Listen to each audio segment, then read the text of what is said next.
Então, chegando aqui na parte da divisão na semana, para a gente entender um pouquinho melhor o contexto, eu coloquei aqui segunda, terça, quarta, quinta, sexta, sábado e domingo, tá? Eu coloquei aqui a divisão de treino sendo segunda-feira quadríceps e glúteos, terça-feira costas, quarta-feira peito, quinta-feira isquiotibiais e glúteos, que é posterior de coxa e glúteo, sexta-feira braços, sábado ombro e domingo descanso. Eu sempre gosto de deixar pelo menos um dia de descanso, tanto em cut como em bulk, para o cara se reenergizar, né? Se recuperar, aliviar o estresse, aliviar o psicológico, para ele voltar mais revigorado e mais disposto na segunda-feira. Por mais que às vezes tem caras que gostam de treinar todos os dias, os caras se sentem bem, beleza, e não tem nenhum sintoma de fadiga acumulado ali, beleza, mas quanto mais você força, mais difícil fica prolongar, né? Então eu gosto de deixar um dia de descanso.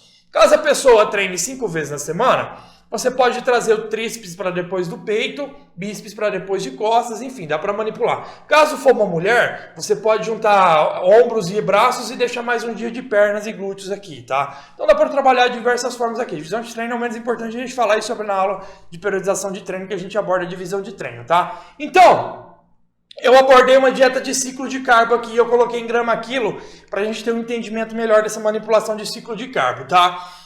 Eu coloquei o dia de carbo alto 6 gramas quilo e o dia de carbo baixo 4 gramas quilo, né? E os outros dias, a proteína e a gordura, eu deixei constante, 2 gramas quilo para proteína e 1 grama quilo de gordura. Por que constante?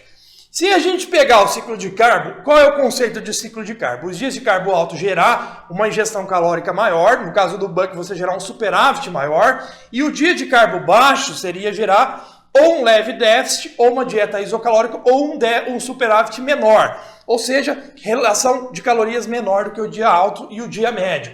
Então, esse é o conceito. Se você diminui o carboidrato e compensa essas calorias em proteína, o que acontece? As calorias vão ficar a mesma todos os dias. Ah, mas mudou carbo por proteína. Beleza. Esse impacto vai significar no final da semana que você não elaborou um ciclo de carbo. Por quê? Se você coloca aqui, vamos supor que tem 3.000 calorias no dia alto e 2.300 no dia baixo.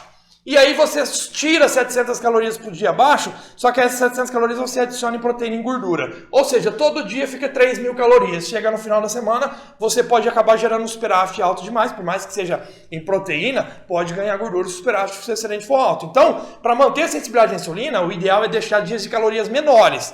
Por quê? A sensibilidade à insulina ela não vem só reduzindo o carbo, a sensibilidade à insulina vem com déficit. Se você pega alguns dias de déficit calórico, você consegue ter alguns dias com menos pulsos de insulina e melhorar a sensibilidade à insulina. Não que o carboidrato é o principal responsável por isso, mas é o excedente calórico. Qual é o melhor macronutriente para a gente diminuir com mais flexibilidade? É o carbo. Primeiro porque ele é o que mais tem na dieta, né? E segundo porque a gente precisa da ingestão mínima de proteína e gordura para manter as funções fisiológicas e metabólicas de cada uma delas. Então, ela se mantém constante, você só manipula o carboidrato que tem mais flexibilidade e está trabalhando. Mas nunca retire frutas e vegetais da dieta. E eu nunca diminuo nem psyllium, nem aveia, nem frutas e vegetais. Eu só mexo nos adicionais na dieta fontes de carbo, tá? Então deixei a proteína constante. O que pode acontecer é o quê? Às vezes você diminui fontes de carboidrato que tem um pouco de proteína vegetal que também contabiliza na dieta. Aí, consequentemente, diminui de 2 para 1,8. Mas beleza, caso cair para menos de 1,5 e tal, aí você compensa um pouco para arredondar o valor um pouco para cima. Para gordura, algumas vezes você tira fontes de carbo que tem um pouco de gordura, mas isso vai ser um pouco irrelevante desde que você mantenha 2 boas fontes de gordura diariamente. Então vamos lá. Eu coloquei aqui segunda-feira de treino de quadríceps e glúteos. Então normalmente é um treino mais exaustivo, porque tem bastante exercícios multiarticulares. A gente pode considerar as variações de agachamento, máquinas, né, como hack machine, como leg press também, extensor, avanço, deadlift, enfim. É um treino bem exaustivo, é um treino que a maioria tende a se sentir mal e é um treino que realmente necessita muita demanda energética. Então é um treino que vai ter um desgaste muito grande. O que a gente faz aqui? A gente faz um dia de carbo alto, não pensando em ter um desempenho maior nesse treino aqui, mas também pensando em ter uma recarga para o próximo dia. Por quê? Se o cara vai treinar no primeiro horário, antes da meio-dia, de manhã, ou ele só fez uma refeição antes do treino de pernas, a recarga do dia dele não foi alta. Ele só usou o dia de carbo alto para fazer a reposição para o outro dia e não perder desempenho. Beleza? Aí nesse caso, o cara quer priorizar o desempenho nesse treino, ele tem que fazer a recarga no dia anterior, porque o próximo dia ele vai fazer uma refeição e treinar. Ele não vai ingerir muita coisa antes da refeição, então ele tem que recarregar no dia anterior. Mas nesse caso eu deixei o carbo alto mais para fazer a transição para terça-feira, tendo uma boa reposição energética, tá? E aí na terça-feira eu usei carbo baixo, porque ele já fez uma reposição boa. Então ele treinou costas com a recarga do dia anterior. E aí na quarta, provavelmente ele está um pouco mais depletado porque foi dia de carbo baixo. E aí na quarta que eu fiz, joguei carbo alto de novo, quarta, quinta e sexta. Por quê? Para pegar o treino de peito, isquiotibiais e braços e gerar o superávit nesses dias, para o quê? Valorizar a recarga energética, além de gerar o superávit para favorecer os processos anabólicos. Porque o objetivo aqui é o buck, é construir o peso, é construir mais massa muscular. Amanhã está a sinalização para os efeitos anabólicos. Para isso a gente precisa de mais calorias do que gasta. Então fez a reposição de 3 dias. Para controlar a sensibilidade de insulina e não gerar um superávit calórico muito grande no final de semana, eu deixei sábado e domingo com carbo baixo. Sendo que sábado vai ser o treino de ombros. Normalmente só ombros não tende a gerar um gasto tão grande, a menos que o cara está fazendo um volume muito grande. Mas mesmo assim, o cara trabalhar com mais exercícios isolados não vai ter um desgaste tão grande como quadríceps. Então ele faz carbo baixo, mantém ali com leve déficit. E domingo, como é descanso, ele não necessariamente precisa fazer a recarga por segunda-feira. Por que não? Mesmo se ele treinar de manhã. Porque como ele vai descansar, todo esse carboidrato aqui não vai ser gasto. Desde quando ele terminou o treino no sábado, vamos supor que ele treina de manhã. Terminou o treino, ele começou a comer, até segunda-feira ele não vai gastar nada de energia em nenhum lugar, porque ele não vai ter nenhum outro tipo de treino ou aeróbico, nada. Então o glicogênio muscular ele não é gasto. O glicogênio muscular ele não é gasto fora do treinamento. O glicogênio muscular ele é exclusivo para a massa muscular. Tá? A gente tem o quê? O glicogênio hepático representa cerca de 80 a 120 gramas de glicogênio hepático. Ele está ali para controlar a glicemia, então o glicogênio hepático ele tende a oscilar mais. Você deixa a carga mais baixa, ele diminui, só que mesmo assim a gente tem um auxílio da gliconeogênese, que produz glicose para manter a glicemia constante a partir de aminoácidos, lactato e glicerol. O glicerol que vem da lipólise, da quebra dos triglicerídeos. E aí você mantém a glicemia constante. Por que a glicemia? A glicemia oferece glicose para diversas células de todo o corpo, né? Eritrócitos, cérebro, coração e outros órgãos e tecidos também. Então a gente precisa dessa glicemia constante. Se a glicemia cai, a gente se sente mal e pode desmaiar. Então, o responsável, o único glicogênio que diminui é o hepático. O muscular ele fica ali. É lógico que a gente tem pequenos gastos nas atividades do dia a dia, mas mesmo assim não é tão expressivo como um treinamento. Então o glicogênio muscular ele vai ficar sempre meio que constante aqui do sábado até segunda, então não tem por que se preocupar. Não é porque ele tem que comer muito na noite anterior, não. O que ele comer não vai evaporar, vai ficar estocado, e aí ele vai gastar no treino e assim de um dia para o outro. A reposição energética tem que vir do final do treino até o próximo do outro. Então pós-treino de hoje é o pré-treino de amanhã, porque já está fazendo a reposição para amanhã, tá? Então por isso que eu deixei aqui, tá? Esse domingo de carbo baixo. Mas pode fazer carbo alto? Pode, se for para precisar fazer um superávit maior, pode fazer carbo alto, tá? E por que eu fiz só carbo alto e baixo? Porque eu não gosto de usar carbo médio.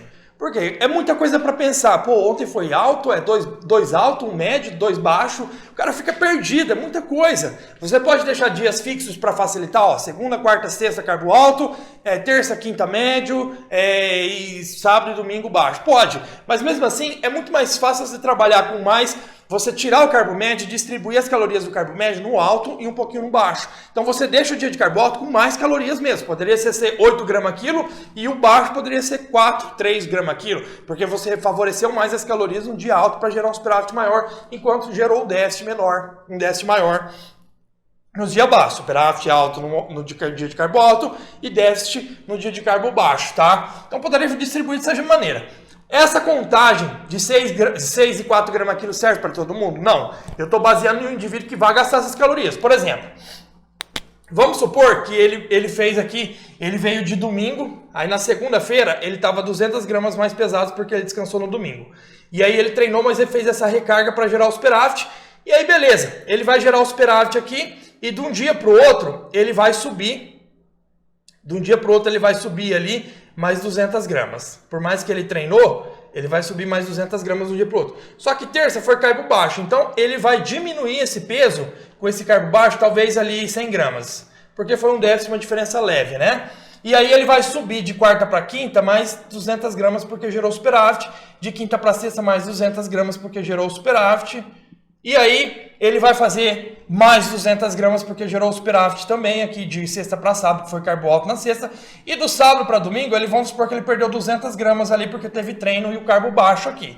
Se você pegar o total da semana, a gente teve aqui um ganho de 200, 400 gramas. Aí ele diminuiu 100, 300 gramas, aí depois ele ganhou mais 200, 500 gramas, mais 200, 700 gramas, mais 200, 900 gramas e perdeu 200, ou seja, menos 700 gramas. Então ele teve um saldo aqui de 700 gramas no final, né? 200, 400, 600, 800, 1000, menos 800, menos 100, 700 gramas essa semana é um superávit muito bom, tá? Então você vê que os dias de carbo baixo estão exatamente para controlar o superávit. Se ele fizesse todo dia alto e ganhasse 1,5 kg, provavelmente ele ia ter um excedente calórico nessa semana, e se ele forçasse esse excedente calórico, o percentual de gordura ia subir. Quanto eu acho positivo no ganho de peso de uma semana para outra?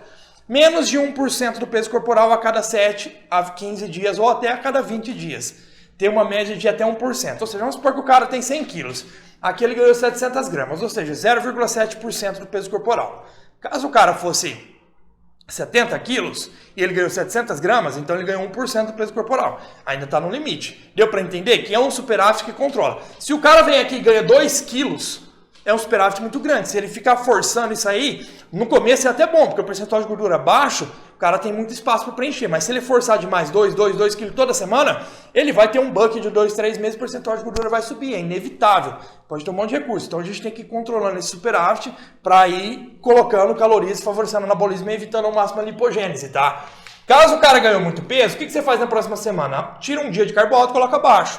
Caso o cara não ganhou peso, aí você adiciona um dia de carbo alto e tira um dia de carbo baixo. Entendeu a flexibilidade desse ciclo de carbo diário aqui? A gente consegue flexibilizar dessa forma aqui. Não tem uma regra, 3 alto, 1 baixo. Você pode impor uma regra? Pode. Pode impor dia fixo? Pode. Às vezes eu tenho alunos que no final de semana acabam viajando. Eu falo, então faz carbo alto a semana inteira e no final de semana carbo baixo para você ter mais flexibilidade nas livres. Ótimo, mas prioridade em frutas, vegetais e proteína magra. Maravilha, então você consegue trabalhar dessa forma aqui. Deu para entender? Como é escalado, também tem a ver com um treino escolhido no dia, se você precisa de reposição imediata para o treino ou para o próximo dia. Enfim, essa é uma boa estratégia. 2 gramas quilo de proteína é o suficiente para gerar uma boa saciedade, uma boa síntese proteica, mas poderia fazer o quê? 1,6 de proteína e compensar com mais calorias no carboidrato sem problema algum, porque mais de 1,6 gramas quilo não tem necessidade no buck se está gerando superávit semanal, ou a cada quinzenal, a cada 15 dias, né? Pode deixar a proteína 1,6, a gordura aqui normalmente está um pouquinho alta, porque você tem alimentos com fontes de carbo que também tem gordura. Então a gordura acaba subindo, mas mesmo assim mantendo uma boa ingestão de gordura que eu vou citar aqui na parte de fontes de nutrientes aqui, os alimentos que eu gosto de usar.